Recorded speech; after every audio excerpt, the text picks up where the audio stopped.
आली आली गौराई सोन्या मोत्याच्या पावलांनी असा गजर करत घराघरामध्ये गौराईचं आगमन झालं। शिवसेना उद्धव बाळासाहेब ठाकरे पक्षाच्या उपनेत्या सौ अस्मिताताई गायकवाड यांच्या घरात सुद्धा मोठ्या उत्साहात गौराईचं आगमन झालं। श्री गणेशाच्या प्रतिष्ठापनेनंतर महालक्ष्मी पूजनाचे वेध लागतात। मंगळवार दिनांक 10 सप्टेंबर 2024 रोजी भाद्रपद मासातील ज्येष्ठा नक्षत्रावर ज्येष्ठा आणि कनिष्ठा अशा गौराईंचं आगमन भक्तिमय आणि प्रसन्न वातावरणात झालं। धर्मशास्त्रातील संकेतानुसार रात्री 8:02 गौरी आवाहनाचा मुहूर्त होता। त्यानुसार घराघरात गौराईंचं आगमन झालं। शिवसेना उद्धव बाळासाहेब ठाकरे पक्षाच्या उपनेत्या सौ अस्मिताताई गायकवाड यांच्या घरी देखील गौराईचं वाजत गाजत आगमन झालं। दारातील तुळशी वृंदावनापासून सहवाद्याच्या मिरवणुकीद्वारे गौराईला घरात आणण्यात आलं।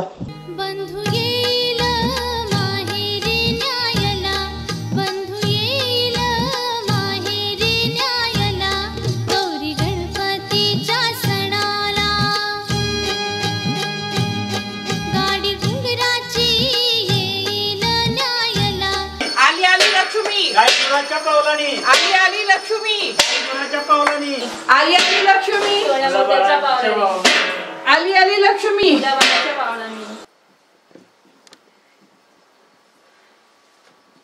आली आली गौराई सोन्या मोत्यांच्या पावलांनी धनाराशीच्या पावलांनी असं गुंजन गात अतिशय भक्तिभावानं गौराईंचं आगमन करण्यात आलं। यानंतर मुखवट्यांचं पूजन करून त्यांना पारंपरिक पद्धतीनं भाजी भाकरीचा नैवेद्य दाखवून महाआरती करण्यात आली। यावेळी कुटुंबातील सर्व सदस्य मोठ्या उत्साहानं आणि भक्तिमय वातावरणामध्ये या गौराईच्या आवाहनासाठी आणि आगमनासाठी सहभागी झाले होते।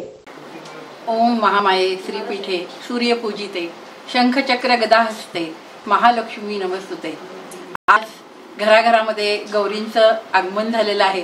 सगळ्या माझ्या माता भगिनी खूप आनंदात उत्साहात आहेत आणि प्रत्येकीच्या चेहऱ्यावर एक वेगळं तेज आज आपल्याला दिसतंय की आज गौरी येत आहेत आणि गौरी सोन्या मोत्याच्या पावलांनी येत आहेत, हिऱ्या माणक्याच्या पावलांनी येत आहेत, गाई गुरांच्या पावलांनी येत आहेत, मुला बाळांच्या पावलांनी येत आहेत। या अशा गौरींचं मी खूप खूप मनापासून स्वागत करते आणि या गौरींनी त्यांचा आशीर्वाद सतत आमच्या सगळ्यांच्या मस्तकावर ठेवावा, त्यांचा आशीर्वादाचा हात आमच्या डोक्यावर राहावा अशी मी या गौरीचरणी प्रार्थना करते।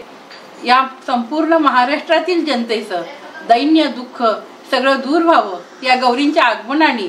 इथला शेतकरी कामगार सगळेजण सुखी व्हावे, कष्टकरी जनता सुखी व्हावी असंही मी या गौरीच्या चरणी प्रार्थना करते। या गौरी आगमनाच्या मी सगळ्या माझ्या सखींना माता भगिनींना खूप खूप शुभेच्छा देते।